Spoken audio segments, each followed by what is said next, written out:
Olá! Olha só, risco e vulnerabilidade.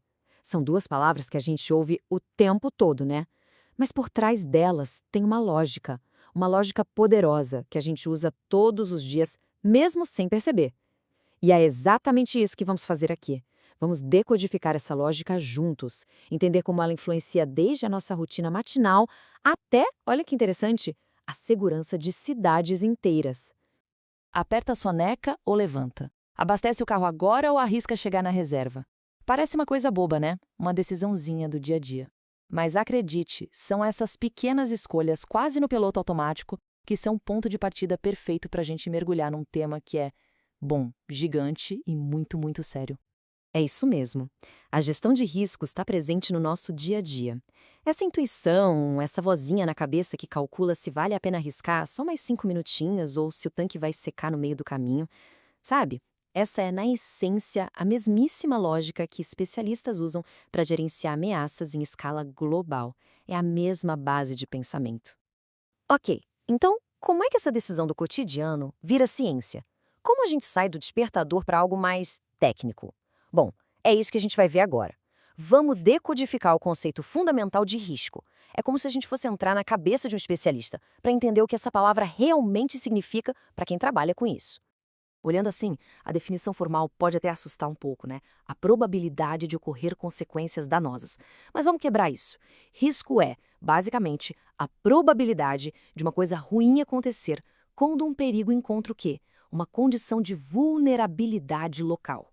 Guarda bem essas duas palavras, sério. Probabilidade e vulnerabilidade. Elas são a chave para entender tudo. E sabe aquela definição inteira, meio complicada? Ela pode ser resumida nisso aqui. Uma fórmula simples, mas, nossa, muito poderosa. Risco é igual a probabilidade vezes o impacto. O pulo do gato tá aqui, ó. Risco não é só a chance de algo acontecer, não. É a chance multiplicada pelo tamanho do estrago que aquilo pode causar. É uma coisa vezes a outra. Beleza, a fórmula faz sentido, né? Mas e na prática? Como isso funciona no mundo real? Bom, para isso, os especialistas usam uma ferramenta visual, quase um mapa, que é a matriz de risco.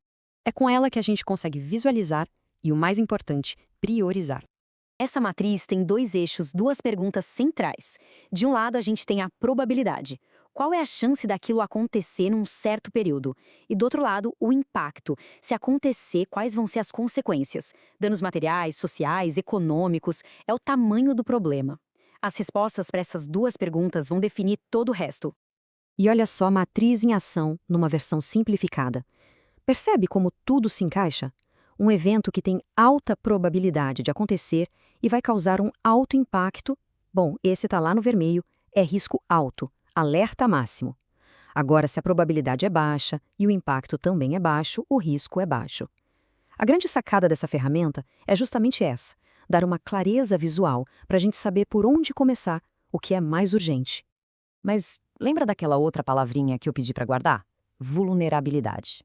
Pois é, a gente precisa falar dela, porque ela é o fator humano que muda tudo. Ela é tipo a variável secreta da equação, a peça que explica aquele mistério, porque um mesmo desastre, um mesmo evento natural, pode ter efeitos tão drasticamente diferentes dependendo do lugar. Então, o que é essa tal de vulnerabilidade? De forma bem direta, é a fragilidade. É o quão frágil uma comunidade, uma estrutura ou um sistema é diante de um perigo. É o que vai dizer se aquele lugar está preparado ou não para aguentar o tranco. E essa fragilidade não é uma coisa só, não. Ela vem em camadas. Tem a vulnerabilidade física, que está ligada, por exemplo, à estrutura das casas, das pontes. Depois tem a social, que tem a ver com a capacidade da comunidade de se organizar, de lidar com a situação. E, claro, tem a econômica, que é a capacidade financeira de se recuperar. E o mais importante é entender que uma coisa está amarrada na outra. E aqui a gente chega num ponto que muda completamente o jogo. Presta atenção nesta frase.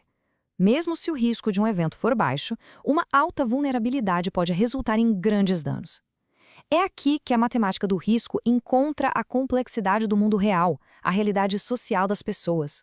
Vamos trazer isso para um exemplo bem prático, para ficar claro. Pensa num terremoto de baixa probabilidade, um tremor leve.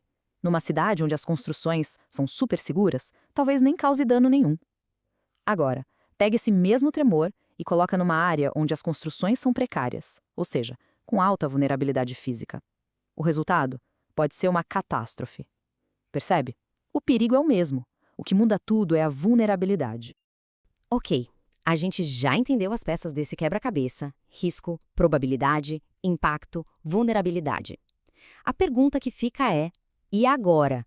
O que a gente faz com todo esse conhecimento? Como a gente transforma isso em ação para construir comunidades mais seguras? Existem algumas estratégias essenciais para a gente reduzir esses problemas. É um caminho com algumas etapas que se conectam, sabe? Primeiro, a análise de risco. A gente precisa avaliar o que pode acontecer.